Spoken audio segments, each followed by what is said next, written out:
छठ पूजा के दूसरे ब्लॉग में आपका स्वागत है। तो बाबू लोग, छठ के पहल का ब्लॉग तो ज़रूर देख ले होखे लोग। अगर ना देख ले होखे लोग तो डिस्क्रिप्शन बॉक्स में कोई लिंक बा, जाके क्लिक करके देख ली। पहले सांझ घाट के बाद रात्रि में डिनर करने का इंतज़ाम क्लब 1 में किया गया और बहुत सारे लोग आए और स्वादिष्ट भोजन का आनंद लिया।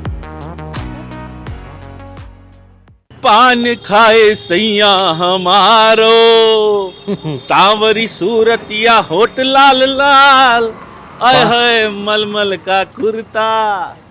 वाह जी वाह, वाह जी वाह, क्या बात।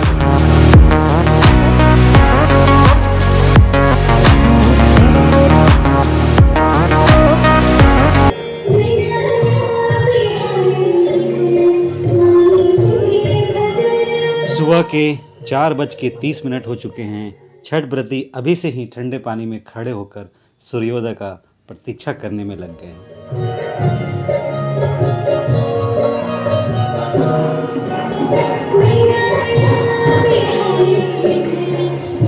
तो आइए छठ के बारे में जानते हैं कि छठ मनाया क्यों जाता है। अनादिकाल में राजा प्रियवंत को कोई संतान नहीं था और महर्षि कश्यप ने संतान के लिए उनसे यज्ञ करवाया और उनकी आहुति के लिए खीर बनाकर प्रियवंत की पत्नी को खीर खिलाया, जिससे उनको पुत्र की प्राप्ति हुई।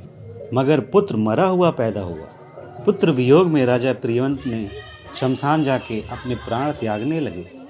तभी भगवान की मानस पुत्री, जो षष्ठी के मूल प्रवृत्ति की छठे अंश में जन्मी हुई थी, इसलिए उन्हें छठी माता भी कहते हैं और उन्हें सूर्य की बहन भी कहा जाता है। छठी माता ने राजा प्रियवंत को अपनी पूजा करने और लोगों को प्रेरित करने के लिए कहा, जिसके फलस्वरूप राजा को पुत्र प्राप्त हुआ। तब से जनमानस में छठ पूजा प्रचलित हुआ। महाभारत काल में सूर्यपुत्र अंगराज कर्ण भी छठ पूजा किया करते थे, जो बिहार के भागलपुर में आज भी उनका साम्राज्य दिखता है। इसलिए छठ पूजा बिहार में ज़्यादा प्रचलित है। रामायण काल में राम की पत्नी सीता भी छठ किया करती थी। और कैसा रहा? Good morning. Good morning. Chhath Puja की शुभकामनाएं आपको। धन्यवाद धन्यवाद। हाँ सर, कैसे हैं? बहुत बढ़िया अरेंजमेंट रहा आपका। कंट्रीब्यूशन आप लोग का बहुत बढ़िया रहा। हाँ, कोशिश है कि ऐसा कि बेहतर से बेहतर काम हो और अगली बार से और भी व्यवस्था और भी। हाँ बिल्कुल बिल्कुल। ये देख रहे हैं कि वहाँ पर मेन जो एंट्री पॉइंट है वहाँ पर भीड़ लग जाती है। थोड़ा सा रश है, उसको और बेहतर करेंगे और आगे।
हेलो कृषु बेटा, उठ जाइए।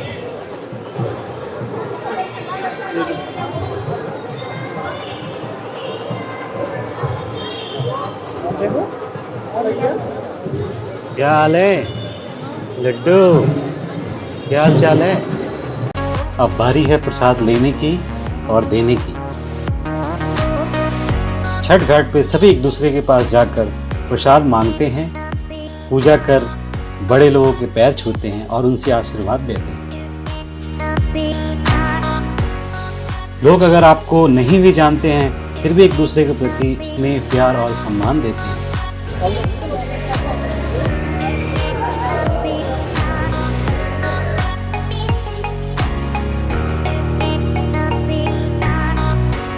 आपको बताते हैं बिहार की औरतें अपनी पूरी मांग में सिंदूर क्यों लगाती हैं। ऐसी मान्यता है कि पत्नी के मांग के बीचों बीच सिंदूर लगा हुआ है तो पति की अकाल मृत्यु कभी भी नहीं होती। जो स्त्री अपने मांग के सिंदूर को अपने बालों से छिपा लेती है उसका पति समाज में छिप जाता है। यदि स्त्री की मांग के बीच में सिंदूर भरा हो तो पति की आयु लंबी होती है।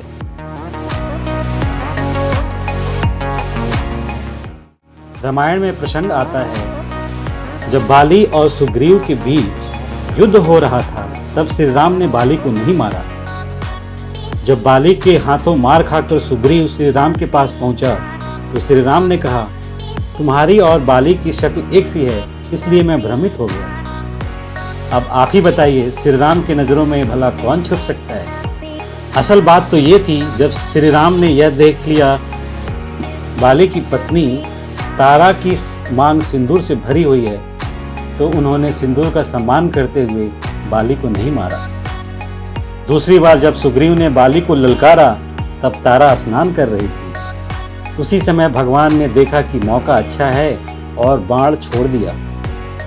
तब आप ही बताइए कि जब मांग में सिंदूर भरा हो तो परमात्मा भी उसको नहीं मारते तो उनके सिवाय कोई और क्या कर सकता है। फाइनली पूजा की समाप्ति हो गई और हर कोई प्रसाद एक दूसरे से ले रहा है और कमाल की बात है हम एक दूसरे को जानते भी नहीं हैं लेकिन लोग आके प्रसाद ले रहे हैं, मांग रहे हैं और एक दूसरे का पैर छू रहे हैं।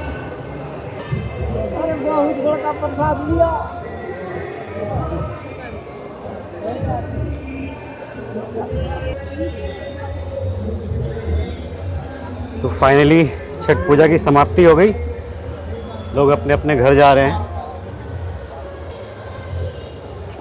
और सर कैसा रहा? बहुत बढ़िया सर, बहुत बढ़िया रहा।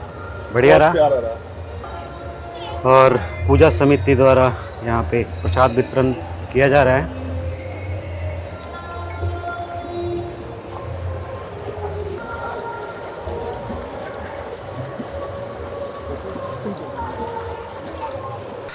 मेरे साथ हिमांशु जी हैं जो भी ऑर्गेनाइज हुआ है जी छठ पूजा बड़े अच्छे तरीके से हुआ है और ये काफ़ी मतलब कुछ लोगों का सहयोग रहा है तो उसमें हिमांशु जी का बड़ा योगदान है क्योंकि इन्होंने जो इनिशिएटिव लिया है बहुत ही सराहनीय है। तो हिमांशु जी नमस्ते। नमस्ते। तो मैं ये जानना चाहता था कि कैसे आप कितने साल हो गए ये शुरुआत की हुई? एक्चुअली मैं यहाँ पे 2015 में यहाँ पे शिफ्ट हुआ था तो जस्ट छठ बाद में शिफ्ट हुआ था। एक मिनट। 2015 में तो नहीं हो पाया था। 2016 से मैंने इस इनिशिएटिव को स्टार्ट किया। यहाँ पे 5-6 लोग कोर मेंबर हैं जिसमें कि राजीव रंजन भैया हैं, प्रभास भैया हैं, सुबोध जी हैं, मुनिंदर जी हैं। तो वो सब मिल करके इनिशिएटिव हम लोगों ने किया कि एक्चुअली क्या है कि जो हमारे कल्चरल फेस्टिवल है ना, जब हम अपने शहर से मतलब गांव से दूर आते हैं, शहर में आते हैं तो कहीं ना कहीं वो मतलब ख़त्म होता जाता है। और आने वाली जनरेशन को यदि हम ये चीज़ नहीं बताएंगे कि हमारा ये रूट काउज है और ये फेस्टिवल हमारे मतलब पूर्वज ने मनाया करते थे तो क्या उन लोगों को भी पता भी नहीं चलेगा। क्योंकि हम लोग यहाँ पे इतने व्यस्त लाइफ रहता है ना, कोई जॉब में जाता है, कोई कहीं पे जाता है, तो ये अपने रूट काउज को धीरे धीरे कहीं ना कहीं वो डिस्टेंस मेंटेन करते जाते हैं। बिल्कुल। तो हमें ये अच्छा लगा। गांव से आके शहर में रह रहे हैं तो वो पॉसिबल नहीं है कि हम हर साल गांव जा सकें। तो आप जहाँ हैं वही छठ पूजा मनाएं और यह अच्छा इनिशिएटिव है। बिल्कुल, बहुत अच्छा लगा हिमांशु जी। बिल्कुल बिल्कुल। Thank you चलिए so much। धन्यवाद आपका। और हर बार ये कोशिश यही रहेगी कि इस बार थोड़ा सा मतलब जो कुछ मिस्टेक रहा है अगले बार से हम कोशिश करेंगे कि अच्छे से करेंगे और मिलजुल के फिर से अगले साल और बिल्कुल बिल्कुल। चलिए अभी छठ पूजा आपको। तो फाइनली छठ पूजा की समाप्ति हुई और बड़े अद्भुत नज़ारे देखने को मिले। अच्छा लगा काफ़ी और ऐसा देखने को लगा कि लोग अपनी संस्कृति से अभी भी जुड़े हुए हैं, एक दूसरे को नहीं भी जानते हैं फिर भी उनसे जाके प्रसाद ले रहे हैं, उनके पैर छू रहे हैं। हालांकि इसीलिए तो ये छठ पूजा या कोई भी पूजा हिंदू संस्कृति की जो स्ट्रेंथ है वो यही है कि हमें एक दूसरे से मिलना जुलना, एक दूसरे के सामने झुकना सिखाती है। तो बड़ा ही अद्भुत है ये छठ पूजा। आशा करता हूँ कि आपको हमारा ये ब्लॉग, छठ पूजा का खूबसूरत सा ब्लॉग आपको अच्छा लगा हो। अगर अच्छा लगे तो लाइक करें, सब्सक्राइब करें और हमारे चैनल से जुड़ें, क्योंकि ऐसे कई सारे ब्लॉग आते रहेंगे और आपका मनोरंजन करते रहेंगे। तो बने रहिए ब्लॉग में।